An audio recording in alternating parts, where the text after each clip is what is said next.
მოგესალმებით, მეგობრებო. მოკლედ, ეხლა დღეს მინდა ერთ რაღაცაზე გესაუბროთ. ხშირი არის ხოლმე ფაქტები, როდესაც იარაღი გარიდან არის მორეზინებული, ვთქვათ ესეთი ვიცით არმსან ფენომა, ვიცით ნეო-იქსი და სხვა თოფები, როგორც ბრენდულები, ანუ ბრენდულში გულისხმობთ იტალიური თოფები, ისე არა იტალიური თოფები.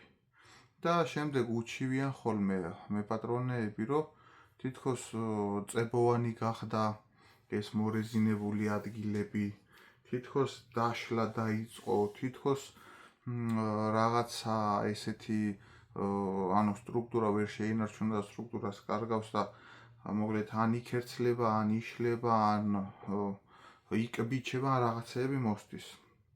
ეს არის ხშირ შემთხვევაში იმისი ბრალი, რომ იარაღს ვექცევით არასწორად. რა იგულისხმება არასწორ იარაღის მოპყრობაში? ზეთი, რომელზეცაც ჩვენ ხმარობთ ლულის გასაწმენდად და მექანიზმის დასაზეთად და ასე შემდეგ, რასაც ვეძახით ნეიტრალურ ზეთს, ის ნეიტრალური ზეთიც კი არ შეიძლება რომ მოხვდეს ამ რეზინოვან ჩანართებს, როგორც არის უკან სამხრე, მხარზე მისაყრდნობი, სალოყე, ხელის მოსაგიდებელი ადგილები და ასე შემდეგ და ასე შემდეგ. არ უნდა გავაკაროთ ზეთი და ნავთობპროდუქტი, რომელიც არის ანუ თვისობრივად არის ისეთი, რომ რაღაცა უნდა დაშალოს, ასე რომ ვთქვათ, და რაღაცა უნდა, ასე რომ ვთქვათ, რაღაცასთან რეაქციაში უნდა შევიდეს. არის მაგისთვის სპეციალური ხსნარები და საშუალებები, რითაც უნდა დაიწმინდოს. აქედან გამომდინარე, ბრენდულ თოფებზეც მინახია მსგავსი თემები, როდესაც არ არის სწორი მიდგომები და უფუჭდება ეს რეზინოვანი ჩანართები. ამ შემთხვევაში რეტაის ეს აერ კონტროლი რატომ მომწონს მე კიდე არის კიდე უფრო გაპრაქტიკულებული და კიდე უფრო გამარტივებული ეს ყველაფერი, რომ ჩვენ შევძლოთ ისე იარაღის მოვლა, რომ ამ რაღაცებს არ მივაყენოთ შეურაცხყოფა, არ მივაყენოთ ზიანი და საერთო ჯამში მე ჩვენ არ ვიზარალოთ ამ ყველაფრით. რაში გამოიხატება ეს? გამოიხატება იმაში, რომ ჩვენ ვიცით, რომ უკან მხარზე სადებს, რასაც პიტჩი ქვია, ეგრეთ წოდებული, მაგრამ მე მხარზე სადებს ვეძახი, მირჩევნია გრძელი სახელი და უცაო და იყოს ქართული, ვიდრე რაღაც საერთაშორისო სიტყვა ვთქვა. ესეთი მიდგომა მაქვს მე, თუმცა არავის არ უწუნებს საუბარს, ასე რომ ვთქვათ. და არის შურუფებით ეგრეთ წოდებული სამსჭვალით დამაგრებული. ხრახნიანი სამსჭვალით. ამ შემთხვევაში ჩვენ ვიცით, რომ აქ არ გვაქვს ხრახნიანი სამსჭვალი, არამედ გვაქვს აი ესე ხელით გადმოვწევთ, როგორც Benel Black Eagles აქვს და M2-ს აქვს, ისეთნაირად და მოვხსნით ამ დეტალს, როდესაც თოფის გასუფთავება მოგვინდება და ზეთი არ მოგვიხდება. ხშირად არის ხოლმე კითხვები, რომ აი რანაირად უნდა მოვხსნათო, არ ვიცითო, ვერ ხედავთო, შიგნით რა ხდებაო. რანაირი სამსჭვალები აქვს. ყველა ესეთ მხარზე სადებს კონდახის დაბოლოებას აქვს ფიგურული სამსჭვალები შიგნით. მოკლედ,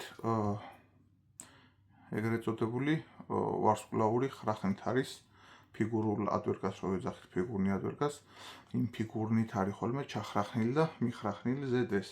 აქ ესეც გამარტივებულია და ხშირად ვერ უშვებენ ხოლმე იმას ადამიანები და მეც გამჭირვებია ხელის ადვერგით გამჭირვებია ხოლმე მოხსნა ხშირად და მე იქ იცის მოცუთა მოკლეტა და ცოტა ძნელი ამოსაღებია. ამიტომ ჯობია, რომ თავიდანვე თუ გვაქვს საშუალება და შეატყობ, რომ რთულად არის საქმე, ეგრეთ წოდებული შურუფავიოდით და გრძელი დამაგრძელებელი ადვერგის ცხვირით ჩავიდეთ შიგნით და ამოვხრახოთ კარგად, ვიდრე გავაფუჭებთ იმ თავს, რითაც არის.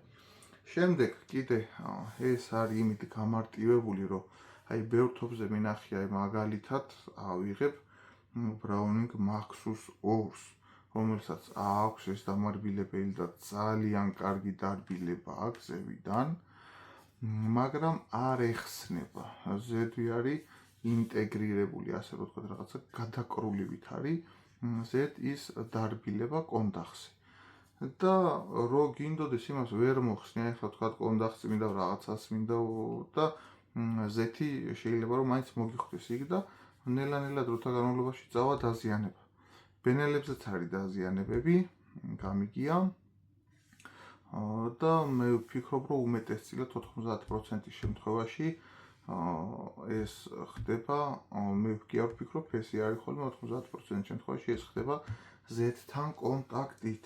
შემდეგ ამას აქვს აქ ესეთი გასაწევი ღილაკი აქვს, აგერ ჩანს კიდევაც უკან რგოლი აქვს და ამ რგოლით მოვქაჩავთ და გავიტანთ უკანა მხარეს. ეს არის ესეთი რაღაცა. ესეთი რამ არის. Air Control Extreme ქვია კონკრეტულად აი ამას ამ თოფზე. ჰაერის მაქსიმალური კონტროლი ხარში უყუცემის დროს.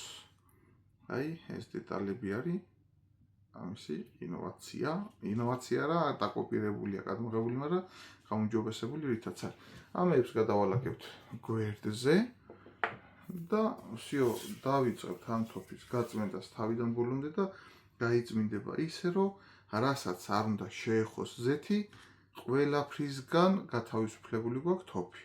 შემდეგ ავიღებთ ამ ყველაფერს და მოვახდენთ ინტეგრირებას ისევ თავის ადგილას ესეთნაირად